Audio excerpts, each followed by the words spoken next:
नमस्कार मु मोनालिसा स्वागत करुछि आपण माननकु आम कृषि राव एक अध्याय को।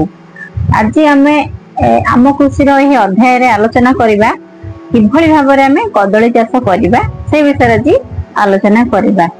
तो ता पूर्वरु गोटे पूर्व पुरुष माने गोटे उक्ति कहि जाइचंती, तो सेही उक्ति टिके मु आपनकु मने पकेदा पई चाहंती। आपण समस्त मध्ये ए उक्ति को जानिथिबे। तो उक्ति होउची हाथ चाखंडे खोलिबो गात, हाथ चाखंडे खोलिबो गात, पतर खंडिक न देबो हाथ, हाथ चाखंडे खोलिबो गात, पतर खंडिक न देबो हाथ, चाखंडे छाड़ी भांगिबो भंडा, तेबे से देखिबो कदली पेंडा। बहुत सुंदर उक्ति एवं एही कथार मूल्य मध्य रहिछि। तो तेबे आसनु जानिबा आज कदली चाष विषय रे। कदली चाष पई किभଳି माने केउ प्रकार जलवायु दरकार, किभଳି को प्रकार माटी रे कदली चाष भलो होई परिबो, केते परिमाण रे खत सार दबा, कोन सब रोग पोक रहिछि किबा कोन सब कीटनाशक आमे प्रयोग करिबा, आज आमे से विषय रे कथा बा। तो आपण मानक अनुरोध वीडियो टी शेष जाय निश्चय देखिबे। जदि आपण माने मो चैनल रे नुआ अछंती दया करी चैनल को सब्सक्राइब करिवे एवं वीडियो टी को लाइक करिवे एवं शेष जाय निश्चय देखिबे। जदि आपण कदली चाष करे पई चाहुचंती किबा आपण जने कदली चाषी किबा आगो को प्लान करछंती मु एतिक एकर जमी रे कदली चाष करिवे, ताले आपण कोन रोधा आपण वीडियो टी शेष जाय निश्चय देखंतु। साधारण भाबरे देखिया पई गले कदली एक लाभदायक चाष। जेतेबेले कदली पंचा थाए सेतेबेले कदली को परिवार रूप में व्यवहार करा जाए एवं जेतेबेले कदलीटी हमर पाची जाय थाए तो सेटा को फल रूप में व्यवहार करा जाय थाए। तो जेतेबेले कदली हमें चाष करिबा, कदली चाष पई सब प्रकार माटी रे आपण कदली चाष करि परिबे, किंतु उर्वर दोरस माटी रे अधिक टिके भलो होय थाए कदली चाष। यदि आपण माने एही माटी रे हमें कदली चाष करिबा ताहाले बहुत भलो अमल आसी थाए एवं बहुत भलो फल मध्ये उन्नत मानर होय थाए। जदि हमें पोखरी हुड़ा रे कदली चाष करिबा ताहाले बहुत भलो। यदि पोखरी हुड़ा रे कदली चाष हमें करिबा ताहाले गृहपालित पशु मानक ठारू सुरक्षा करै पई हेले हमकु पोखरी हुड़ा चारिपटे बाड़ दवा पई पड़िबो। एहा द्वारा हम कदली गछ सुरक्षित रहि परिबो एवं गृहपालित पशु मानक ठारू सुरक्षा रे रहि परिबो कदली गछ यदि हमें पोखरी हुड़ा रे कदली चाष करूछे। कदली रे साधारणतः विभिन्न प्रकार किस्म रहिछि, जेमिति कि आपनकर चंपा, चक्रकेली, एहाको हमें पाचिला कदली रूप में व्यवहार करथाउ एवं बंतल, बतीसा एही सब कदली को हमें रंधा कदली भाबे रे व्यवहार करथाउ। एही सब किस्म बहुत भलो भाबे उर्वर एवं गोरसा माटी रे बहुत भलो अमल एही प्रकार किस्म रो होई माने होई थाए, बहुत भलो अमल होई थाए। एही जदि किस्म हमें चाष करिबा ताले बहुत भलो अमल होई थाए। तेबे आसनु जानिबा कदली चाष पई हमकु कौन दरकार, केते जमी दरकार, कि यदि पोखरी हुड़ारे चाष करूछे किभଳି भाबरे जमी प्रस्तुत करिबा एवं किभଳି भाबरे हमें चाष करिबा से विषय आगु कथा हबा। हमें जेतेबेले कदली चारा लगेइबा किबा कदली पुआ लगेइबा तो सेथि पई हमकु कोन करे पई पड़िबो, सेथि पई हमकु 50 सेंटीमीटर चौड़ार गात करे पई पड़िबो एवं गभीर मध्ये 50 सेंटीमीटर रो करे पई पड़िबो एवं एही गात कर साला पर 15 दिन तक छाड़ी दबा, सेमति सुखिया पई से गात को छाड़ी दबा एवं जेतोले 15 दिन हेई जिवो ता परे हमें 40 ग्राम दानादार सहित कदली पुआ को मिसेई कि से ऊपर जो माटी थिबो से माटी सहित मिसेई कि 40 ग्राम दानादार सहित से माटी सहित मिसेई दबा एवं कदली पुआ को पोती दबा एवं पोती देई कि मंदा करी कि हमें चारिपटे पानी देई दबा।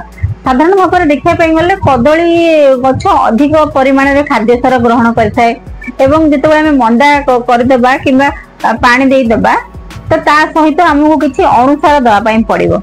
गोटे गछ प्रति आपण 10 ग्राम किबा 20 ग्राम जिंक आ बोरन अनुसार मिसेई कि से मंदा चारिपटे देई देबे एवं तापरे आपनको यदि आपण फास्फोरस एवं यूरिया दवा पई चाहुचंते ताहाले आपण गोटे गछ प्रति आपनकर 100 ग्राम यूरिया एवं 200 ग्राम आपण फास्फोरस दे परिबे। एहा द्वारा कदली गछ बहुत भलो हुष्ट पुष्ट होई कि बढ़ी थाए एवं जेतेबेले कदली फलटी आसे उत्तम मानर फल होई कि आसी थाए। साधारण भाबरे जेतेबेले कदली गछटी हमर 3 मास रो होई जाइथिबो तो हमकु सेतेबेले 300 ग्राम रो कि 250 ग्राम रो आपण पोटास सार कदली बुंदा चारिपटे देई देबे।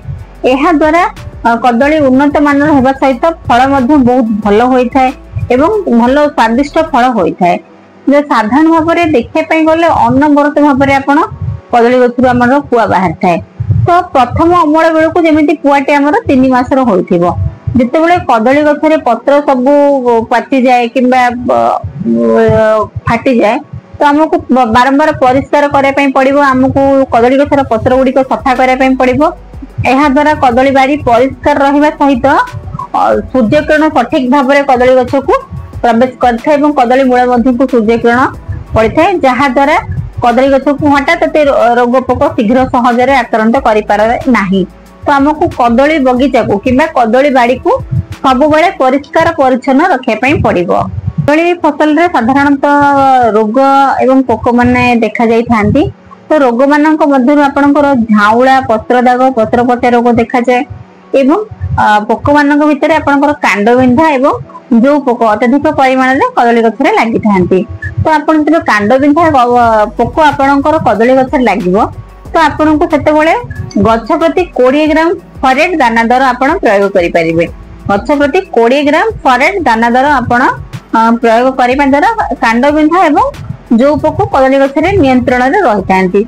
प्रथमे तो कदली जेतोळे आमे चारा लगेबा किबा कदली गछ लगेबा तो फल हवा पाई साधारण भाव में 12 रु 14 मास समय लगी थाए। प्रथमे 6 मास भीतर कदली रे फूल आसी थाए एवं बाकी 3 मास परे कदली रे फल आसी थाए। यदि जने चाषी सठिक भाव में कदली गछर जत्न नहीं पारिबो सठिक अनुमोदित परिमाण में सार अनुसार एवं कीटनाशक प्रयोग करि परिबो एवं कदली बाड़ी को परिष्कार परिच्छन्न रखि परिबो ताहले निश्चित भाव में भल कदली अमल हेबो बा उत्पादन हेबो।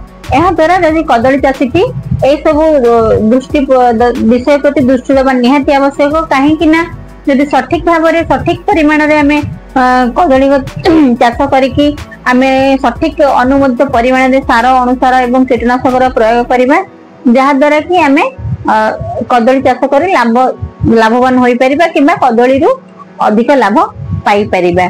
जे चाषी भाई और भौणी माने कदली चाष ऊपर यह वीडियोटी आपको किपरि लागिला आपण कमेंट माध्यम रे जणाइबे। जदि आपण माने मो चैनल रे नुआ अछंती दया करी चैनल को सब्सक्राइब करिवे एवं वीडियोटी को सब्सक्राइब निश्चय देखिवे। रहिली नमस्कार। मु मोनालिसा देखा अब आपण मानक सहित आवे को सुंदर वीडियो रे।